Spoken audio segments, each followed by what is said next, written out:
Assalamualaikum warahmatullahi wabarakatuh. Salam sejahtera bagi kita semua.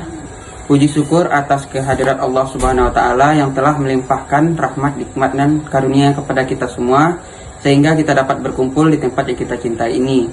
Salawat beserta salam tak lupa kita hadiahkan yakni Nabi besar kita Nabi Muhammad SAW dengan hantaran kata Allahumma sholli ala Muhammad wa ala ali Muhammad. Baiklah, yang terhormat Bapak Ibu dosen, dan perkenalkan kami adalah dari kelompok 6 dengan saya sendiri Andara Surya Alam, dan perkenalkan ini adalah rekan saya. Perkenalkan, nama saya Kesi Permalia. Perkenalkan, nama saya Sania Putri Kalisa. Halo guys, perkenalkan nama saya Sini Manisa. Perkenalkan, nama saya Eva Yurnilis. Perkenalkan, nama saya Mona Guswanti. Baiklah, materi pertama yaitu jelaskan fungsi sistem saraf pada tubuh manusia. Fungsi sistem saraf adalah untuk menerima, mengelola, dan menyampaikan rangsangan dari organ. Nah, sistem saraf dan jaringan saraf terbagi menjadi dua jenis, yaitu sistem saraf pusat dan sistem saraf tepi. Baiklah, materi yang kedua akan disampaikan oleh rekan saya yaitu Casey. Baiklah, yang kedua adalah jelaskan perbedaan sistem saraf pusat dan dengan saraf tepi. Sistem saraf pusat terdiri dari otak dan sumsum tulang belakang, sementara sistem saraf tepi terdiri dari saraf somatik dan otonom. Kedua sistem ini bekerja sama untuk mengendalikan seluruh aktivitas di dalam tubuh, baik yang disadari maupun yang tidak disadari. Baiklah, materi yang ketiga akan disampaikan oleh Eva. Baiklah, materi yang ketiga yaitu tentang sel saraf atau neuron beserta bagian-bagiannya, yaitu terdiri dari dendrit, nukleus, badan sel, neurit atau akson, selubung mielin, nodus Ranvier, sel Schwann, dan sinapsis. Dan materi yang keempat yang akan dibacakan oleh Cindy. Baiklah, materi selanjutnya adalah apa yang kelompok ketahui tentang neurotransmitter. Neurotransmitter adalah senyawa kimia dalam tubuh yang berfungsi untuk membawa dan mengirimkan pesan antar neuron atau dari neuron ke berbagai jaringan tubuh seperti otot. Pengiriman pesan ini memungkinkan otak untuk menjalankan fungsinya dengan baik, meningkatkan dan menyeimbangkan sinyal di otak, serta membantu mengelola respons otomatis tubuh.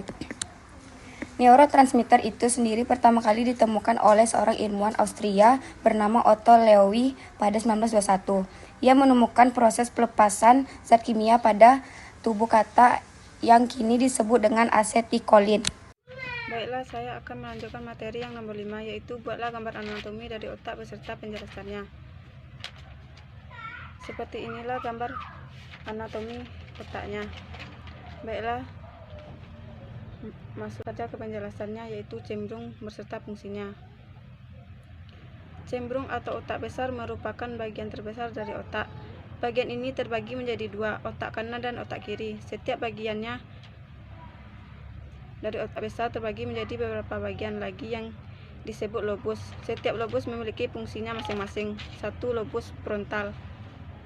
Bagian ini terdapat di bagian depan otak. Lobus frontal berfungsi mengendalikan perilaku manusia seperti kemampuan motorik, problem solving hingga emosi dan kontrol impuls.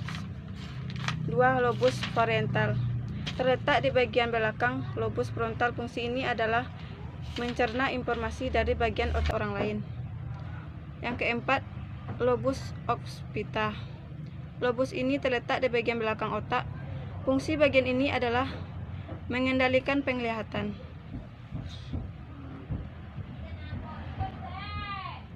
Cerebellum otak kecil terletak di bagian belakang otak, tempatnya di bawah lobus occipital. Otak kecil berfungsi untuk menggerakkan motorik halus manusia. Motorik halus berfungsi untuk menggerakkan tangan dan kaki. Kemudian talamun bagian otak ini memiliki fungsi seperti penyalur sinyal pada otak. Talamus juga berfungsi mengendalikan kesadaran tidur dan ingatan. Hipotalamus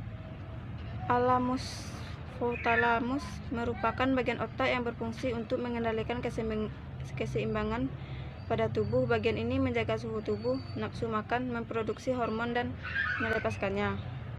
Sekian hasil diskusi dari kelompok kami. Kalau ada kata-kata yang salah, mohon dimaafkan. Wassalamualaikum warahmatullahi wabarakatuh.